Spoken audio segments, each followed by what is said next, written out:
새해 들어서 벌써 두 번째 주일을 맞았습니다. 교회력으로는 주연절 두 번째 주일이 되겠습니다.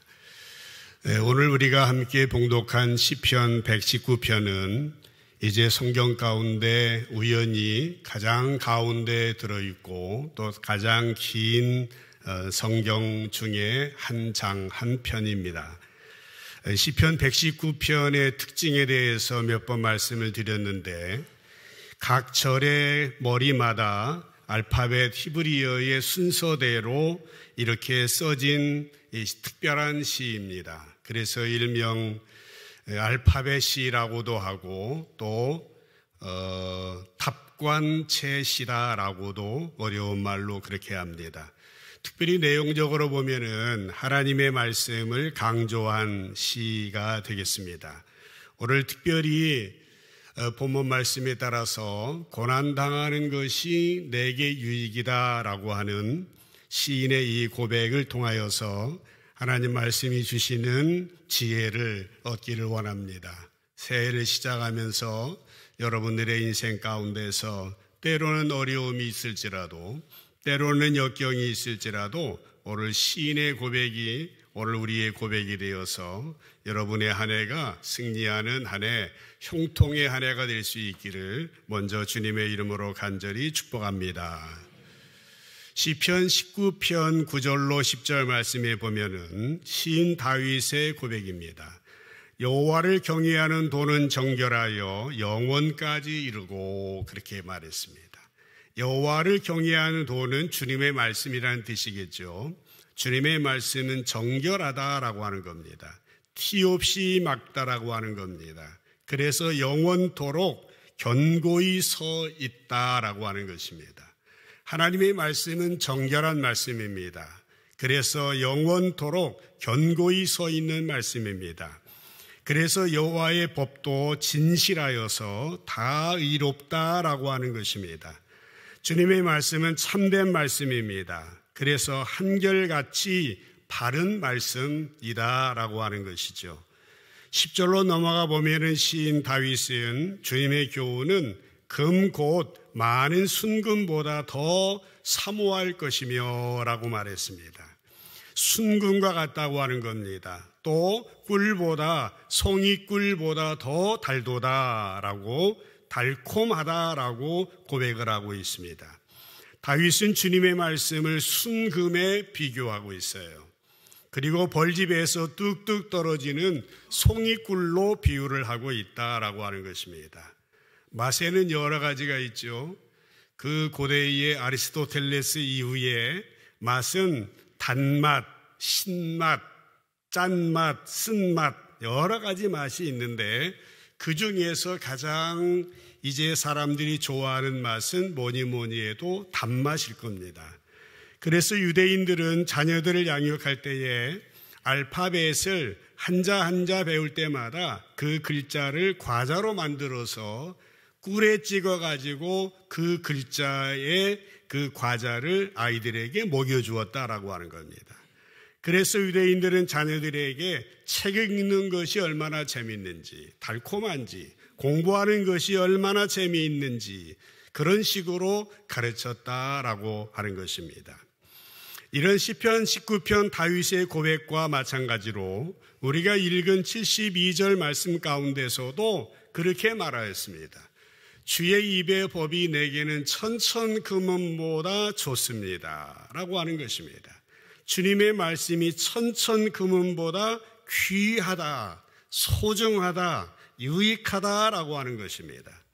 세상의 그 어떤 것도 세상의 은금과 보석 같은 그런 것들도 하나님의 말씀과 비교할 때에 비교가 되지 않는다라고 하는 시인의 고백입니다. 우리 시대에 이렇게 비슷한 고백을 한 분이 있습니다.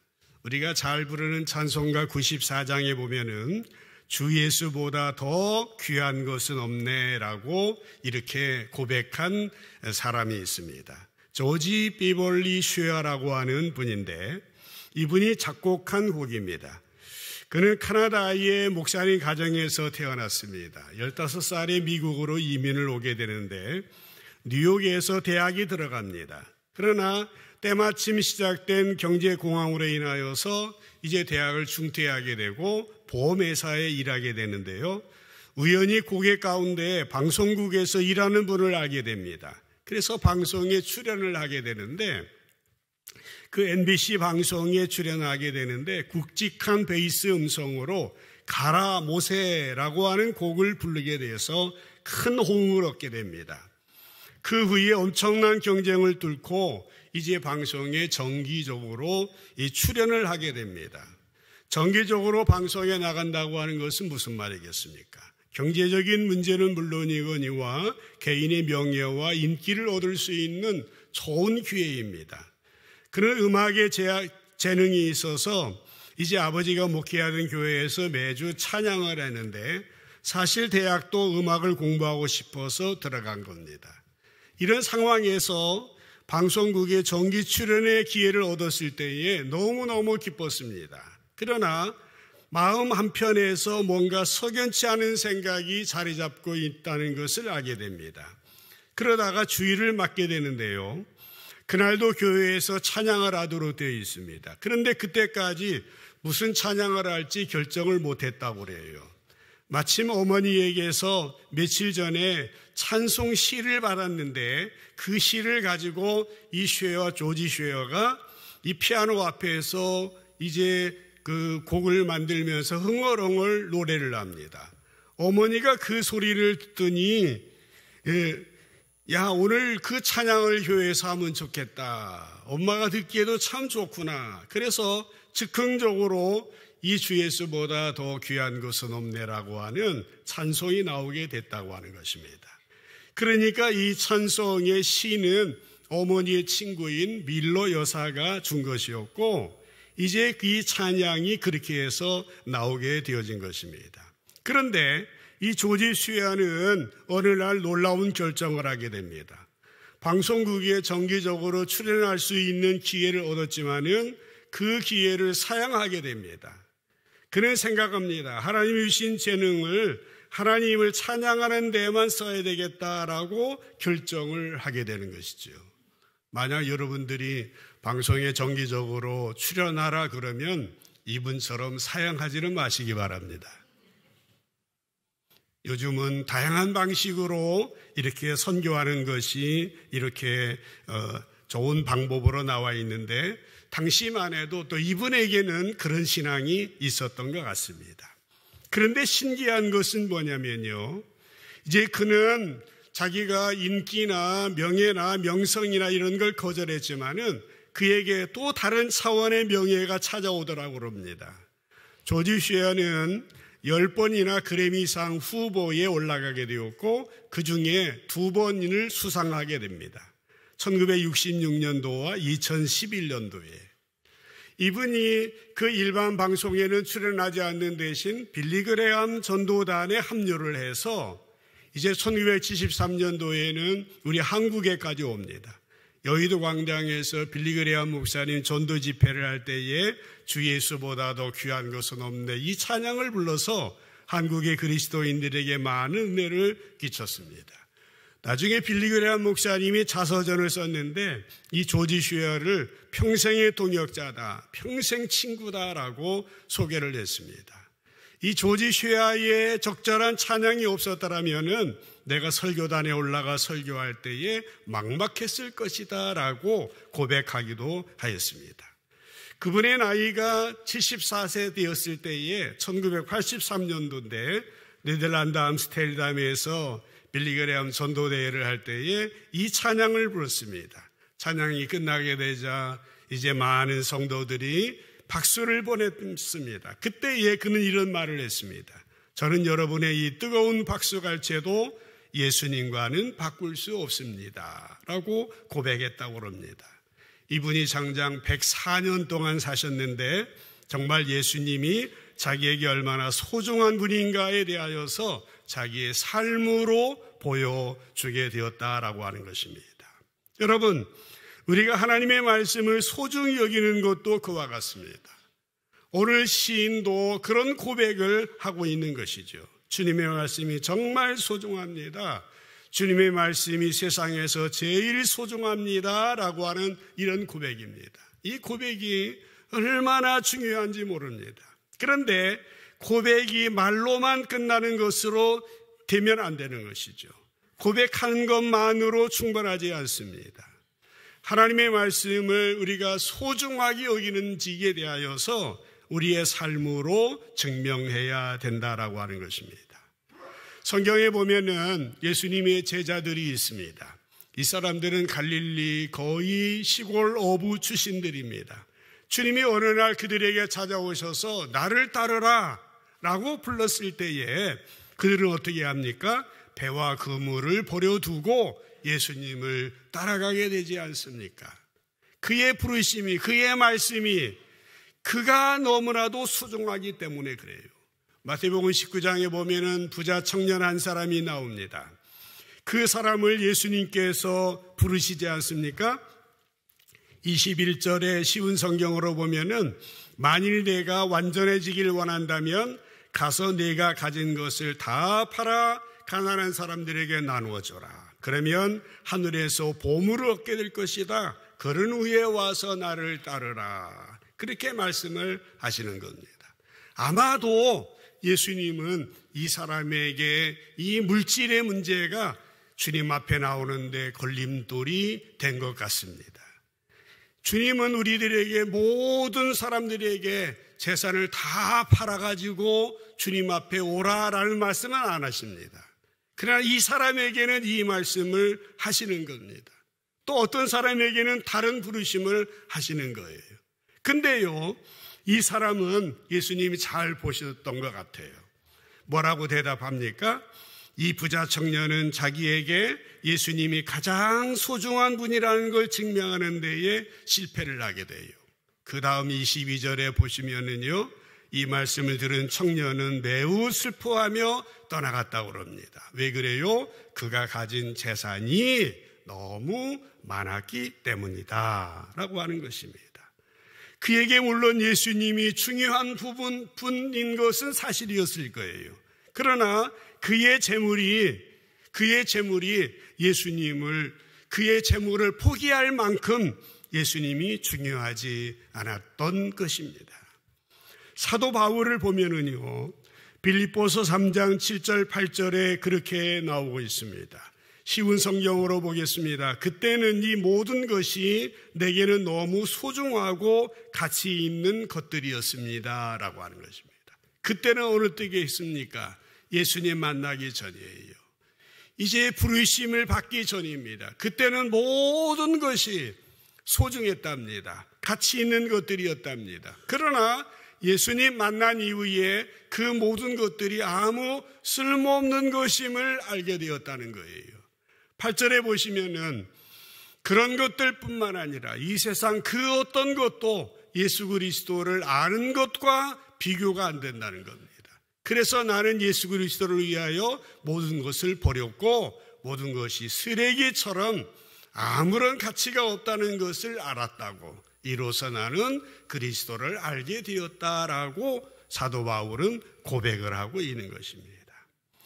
사랑하는 성도 여러분, 사도 바울이요, 예수님 만나기 전에 7절 말씀에 뭐라고 말했습니까? 이전에 그때는 이 모든 것이 내게 너무나도 소중하고 가치 있었답니다. 그게 뭐겠습니까? 사실 우리가 생각해도 대단한 것이에요. 그의 출신은요, 히브리인 중에 히브리인이었어요. 12지파 가운데 베냐민 지파 출신이었습니다. 학문적으로 보면은요, 당시에 가장 존경받는 랍비인 가멜리알의 문화에서 수학을 한 사람입니다. 그는 히브리어는 물론이거니와 아람어를 통달하였고 당시의 세계 언어이었던 헬라어나 로마어까지, 라틴어까지 완벽하게 구사한 사람입니다. 거기다가 그는 유대인이었지만은 로마 시민권을 가지고 있었던 것입니다. 이런 것들이 그에게 있어서는 소중하게 여기는 것들이었어요. 가치 있게 여기는 것들이었습니다. 사도 바울은 예수님을 알기 전에 이렇게 소중하게 여겼던 것들을 뭐라고 말했습니까? 쓸모없는 것임을 알게 되었고 버림으로써 예수님이 자기에게 가장 소중한 분이라고 하는 것을 증명을 하게 됩니다. 그런데 놀라운 것은 그 다음입니다. 그가 쓸모없다고 버렸던 것들이 어떻게 되었습니까? 그의 출신 배경을 통하여, 그의 학문적인 배경을 통하여 주 예수 그리스도의 생명의 복음이 온 누리에 전파되는 데에 얼마나 유용하게 사용되었습니까? 그가 가말리엘 문화에서 배웠던 학문적인 훈련들은 그가 로마서나 그 밖에 서신서를 기록하는 데에 얼마나 이 아름답게 활용이 됐습니까? 예수님의 제자 가운데 베드로도 있어요. 수제자입니다. 그의 고백이 얼마나 위대합니까? 그러나 베드로 사도는 베드로 전서, 후서 짧게 썼을 뿐이에요. 이 사도 바울이라고 하는 사람은 로마서를 비롯해서 모든 성경, 신약 성경의 반 정도를 기록한 사람이었다라는 겁니다.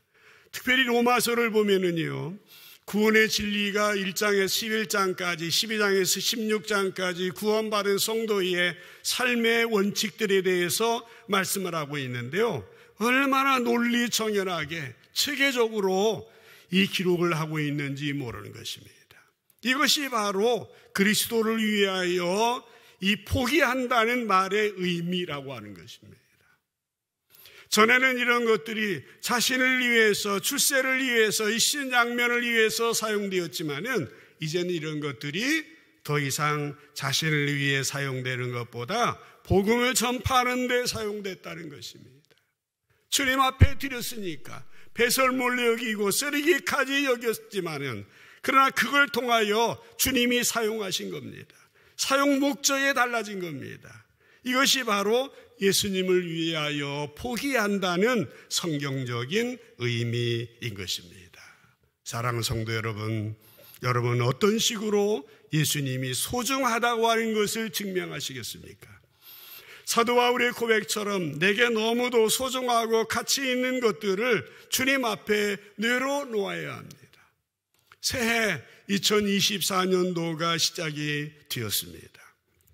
금년 한 해 우리가 살아나갈 때에 항상 좋은 일만 있으면 얼마나 좋겠습니까? 그러나 문제가 생기는 거예요. 어려움이 생기는 겁니다. 사철이 있는 것처럼, 밤낮이 있는 것처럼 우리의 인생이 물 좋고 정자 좋을 수가 없습니다. 문제들이 생겨나는 것입니다. 이 어려움이 있는 이때에 어떻게 하면은 우리들이 이 말씀으로 승리해 나갈 수 있겠느냐라고 하는 것입니다. 많은 사람들은 예수님을 믿어도 적당하게 믿어야지, 거리를 두어야지, 교회에 너무 깊이 들어가지 말라고 광신적으로 믿으면 안 된다고 말합니다. 광신적으로 믿으면 안 되죠. 교회 안에서는 인간들의 모임체이기 때문에 어려운 일들이, 문제들이, 갈등들도 일어날 수 있습니다.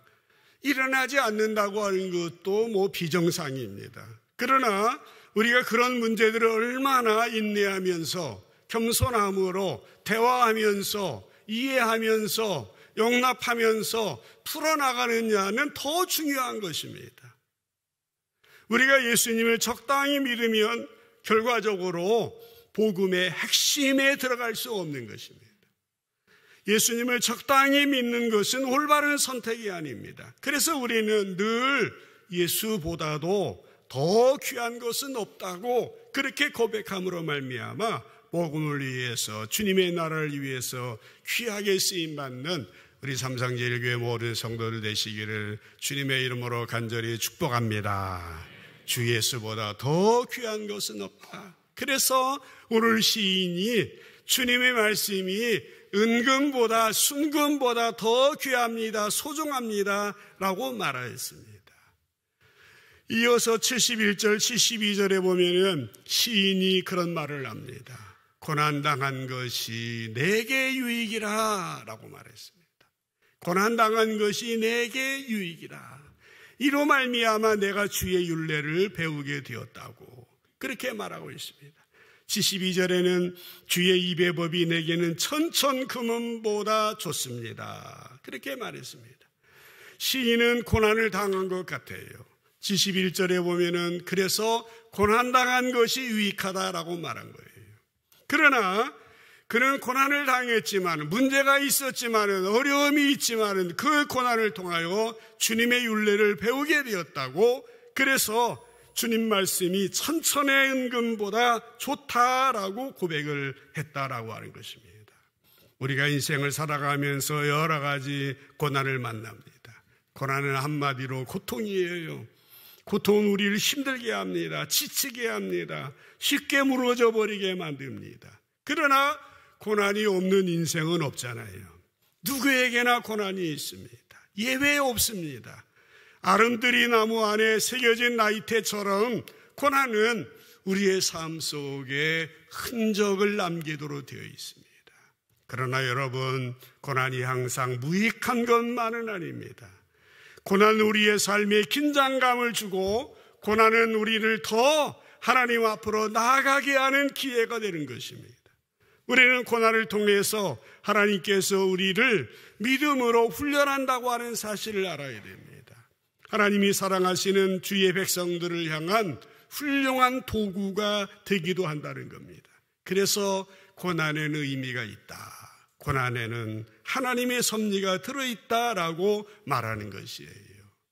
오늘 우리가 보고 있는 시인은 고난이 우리에게 찾아오는 이유들에 대하여서 몇 가지 말하고 있는 것이에요. 첫 번째로는 죄를 깨닫게 하기 위함이다라고 말하고 있는 것이에요. 그렇습니다. 67절을 보시면은 고난당하기 전에는 내가 그릇 행하였더니 이제는 주의 말씀을 지킵니다 라는 것입니다. 시인은 고난이 있기 전에 마음대로 살았어요. 자기 마음대로, 자기 생각대로 살았습니다. 그것이 인생인 줄 알았습니다. 그러나 고난을 통하여 깨닫게 된 거예요. 죄를 깨닫게 된 겁니다. 그래서 겸손하게 하나님 앞에 나아가게 되었던 것입니다. 고난당하기 전에는 내가 그릇 행했더니 이제는 주의 말씀을 지킵니다. 그렇습니다. 하나님께서는 우리에게 형통한 가운데 가르치는 교훈도 있습니다만은 형통할 때 가르칠 수 없는 교훈을 고난의 상황을 통해서 가르치시는 것입니다. 형통을 통해서도 배울 수 있습니다. 그러나 하나님께서 어느 때는 고난을 통하여서 우리의 죄를 깨닫게 하시고 우리를 겸손하게 하시는 것입니다. 하나님의 특별한 가르침입니다. 여러분에게 어떤 고난이 있습니까?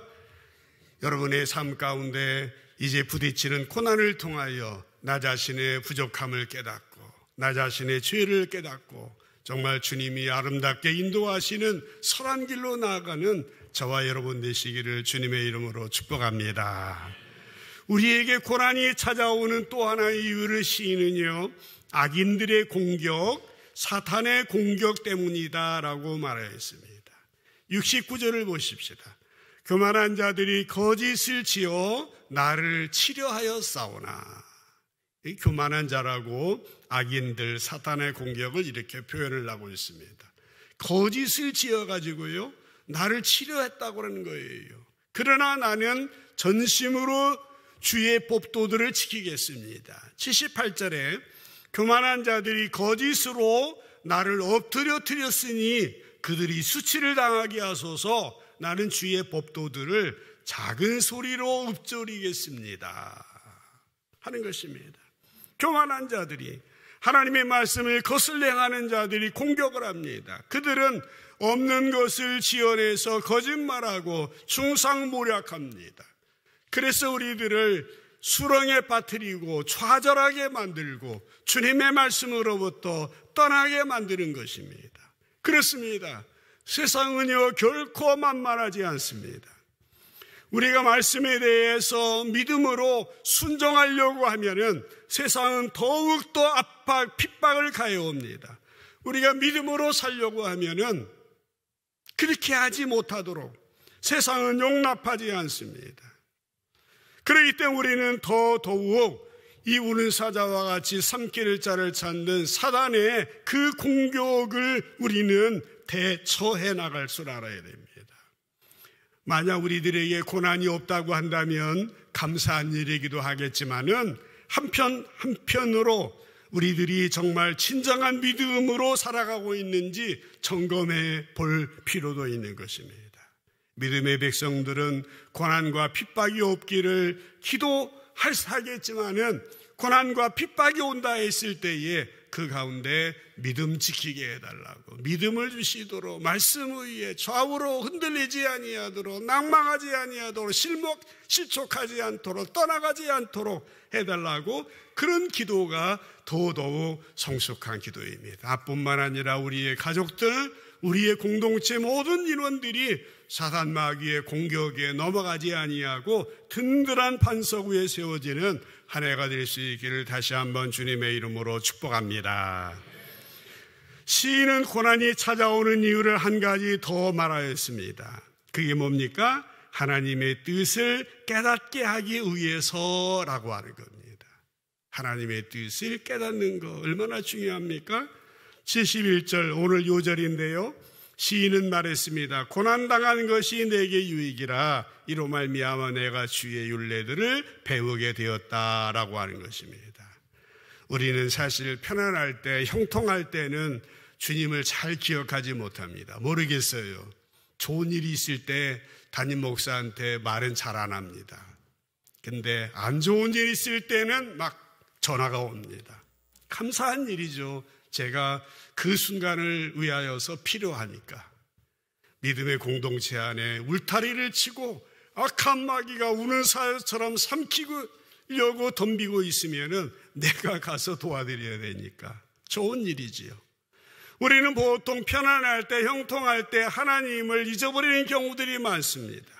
그러나 고통이 올 때, 환난이 올 때, 핍박이 오고 좌절감에 빠졌을 때에 하나님께 나아가게 되는 것입니다. 그래서 하나님은 고난이라고 하는 학교에서 당신의 뜻을 밝히시고 놀라운 계획과 인도하심을 드러내시는 것입니다. 그래서 우리가 고난이라는 겁제를 벗기면 벗길수록 하나님의 뜻을 깊이 깨달을 수 있게 되는 것입니다. 아브라함이 믿음의 조상이잖아요. 왜 믿음의 조상입니까? 기도해서 100세에 어렵게 얻은 아들을 바치라고 하는 겁니다. 이 명령은 그에게 크나큰 고난이었습니다. 그러나 하나님께서 주신 아들 이삭을 바치라는 이유를 도무지 알 수 없습니다. 그러나 그는 순종의 발걸음을 내딛습니다. 이삭을 데리고 모리아 산으로 올라갑니다. 그런데 설물하는 아들을 진물합니다. 아버지, 장작과 번제단은 있는데 하나님께 드릴 제물은 어디 있습니까? 아버지는 이 말을 들었을 때 가슴이 찢어질 듯 아팠습니다. 그는 하나님께서 예비하신다고 말하고 고통 속에서 이삭 아들을 제물로 드리고 죽이려고 칼을 들었을 때에 하나님께서 그 손을 거두게 하시고 수풀에 걸려있는 수량을 보여주셨던 것이죠. 아들을 죽여야 하는 고난의 그 수렁 속에 들어갔을 때에 아브라함이 발견한 것은 하나님의 예비하심, 여호와 일에 귀한 하나님의 뜻을 발견할 수 있었고, 그제서야 아브라함은 그의 믿음이 증명이 되어져서 믿음의 조상이라고 하는 영광스러운 이름을 얻게 되었던 것입니다. 사랑하는 성도 여러분, 고난 우리에게 힘든 것이죠. 고통스러운 것이죠. 그러나 하나님의 뜻을 깨닫도록 해준다라는 것입니다. 75절에 보면은 시인은 여호와여 내가 알거니와 주의 심판은 의로우십니다. 주님께서 나를 괴롭게 하심은 당신의 성실하심 때문입니다. 그렇게 말하였습니다. 심판이, 고난이 괴로운 일이에요. 그러나 의로우시래요. 성실하다는 겁니다. 세 번역으로 이 구절을 다시 보겠어요. 주님, 주의 판단이 옳은 줄을 나는 압니다. 주께서 나에게 고난을 주신 것도 주께서 진실하시기 때문이라는 것을 나는 압니다. 라고 고백을 한 것입니다. 고난은 우리를 선한 길로 인도하시는 거예요. 사랑하는 여러분, 우리가 인생을 살아가면서 항상 좋은 일이 있는 건 아닙니다. 그러나 그것이 유익을 주는 때가 있는 것입니다. 뉴욕의 장애인 센터의 작가 미상의 한 시가 기록되어 있다고 합니다. 이 시에서 우리는 고난의 의미를 되새겨 볼 수 있습니다. 소개해 보겠습니다. 큰일을 위해서 힘을 달라고 기도했더니 하나님께서 겸손을 배우라고 연약함을 주셨습니다. 많은 일을 해낼 수 있도록 건강을 달라고 기도했더니 더 가치 있는 일을 하라고 병을 주셨습니다. 행복해지고 싶어 부요함을 구했더니 지혜로워지라고 가난을 주셨습니다. 세상 사람들의 칭찬을 받고자 성공을 구했더니 뽐내지 말라고 실패를 주셨습니다. 삶을 누릴 수 있는 삶 자체를 선물로 주셨습니다. 구한 거 하나도 주시지 않았지만은 나의 모든 소원을 들어주셨습니다 라고 나는 가장 많은 축복을 받은 사람이라고 고백을 했던 것입니다. 고난과 아픔, 고통, 한 해 금년을 시작합니다. 이제 추나추동이 밤낮이 있는 것처럼 우리 앞에는 하나님이 선한 길로 인도하시지만은 그 가운데 어려움도 생긴다는 것입니다. 하나님의 성실하심은 사랑과 보호에만 있는 것이 아니라 공의에, 징계에도 있다고 하는 사실을 우리는 알아야 됩니다. 그래서 히브리서 기자는 히브리서 12장 6절로 8절에서 말합니다. 주께서 그 사랑하시는 자를 징계하시고 그의 받아들이시는 이들마다 채찍질 하심이라 하였으니 너희가 참음은 징계를 받기 위함이라 하나님의 아들과 같이 너희를 대우하시나니 어찌 아버지가 징계하지 않는 아들이 있으리요? 그렇게 말하면서 8절에 같이 읽어봅시다. 시작. 징계는 다 받는 것이거늘 너희에게 없으면 사생자요 친아들이 아니니라. 아멘. 여러분, 하나님 우리를 사랑하세요. 우리들을 잘 되기를 원하시는 좋으신 하나님이십니다. 그러나 어느 때는 징계도 하시고 어느 때는 책망도 하시는 거예요. 시편 23편에 다윗이 주의 지팡이와 막대기가 나를 안위하시나이다 라고 고백을 했는데요. 여러분 생각해 보세요. 지팡이도 들고 다니시고 막대기도 들고 다니시겠습니까? 그렇지 않다고 저는 생각해요. 막대기 하는데 우리가 순종할 때는 지팡이로 인도하시고 우리가 불순종할 때는 그것이 막대기가 되어서 우리를 바른 길로 인도해 주시는 겁니다. 징계가 없으면은 사생자요 친자녀가 아니다라고 말씀을 하고 있습니다. 그래서 마지막으로 시인은 80절에서 고백을 합니다. 내 마음으로 주의 율례들에 완전하게 해주십시오. 내 마음으로부터 주의 말씀들을 완전히 지키게 해주셔서 내가 수치를 당하지 않게 해달라고 그렇게 기도를 하고 있는 거예요. 여러분, 이 시 119편이 176절까지 되어 있는데 알파벳이라고 그랬죠. 왜 그래요? 암송하기 좋도록. 우리는 이 너무 긴 구절이고 똑같은 말씀 지루하게 느껴질 수 있는 말씀이지만은 이스라엘 백성들이 이 말씀을 암송하고 자녀들에게 암송하고 또 암송해서 그 하나님의 말씀의 소중함을 깨닫고 그들이 고난도 이겨나갔다라고 하는 겁니다. 저는 원합니다. 이 한 해 오늘 시인의 고백처럼 고난당하는 것이 내게 유익이다. 내가 주님의 말씀, 주님의 율례를 배우게 되겠습니다. 이렇게 간증하고 고백하는 이 한 해가 될 수 있기를 주님의 이름으로 축복합니다. 좋은 일, 하나님께 영광 올려드리는 일, 그런 일도 많아지지만 어느 순간에 그렇지 않은 순간이 있을 때에 이 말씀을 기억하자는 겁니다. 예방주사를 드리는 거예요. 어려움 당하면은 안 보입니다. 하나님 안 보여요. 교회 안 보입니다. 신앙이 안 보입니다. 그때에 하나님께서 오늘 이 말씀을 주신 것. 고난당하는 것이 내게 유익이다. 이것이 하나님의 오묘한 섭리, 깊은 사랑이 있다는 것. 고난은 변장된 축복이다라는 말씀 많이 들어보셨잖아요. 이 말씀을 기억하셔서 한 해 2024년 승리하는 여러분의 한 해가 되시기를 주님의 이름으로 간절히 축복합니다.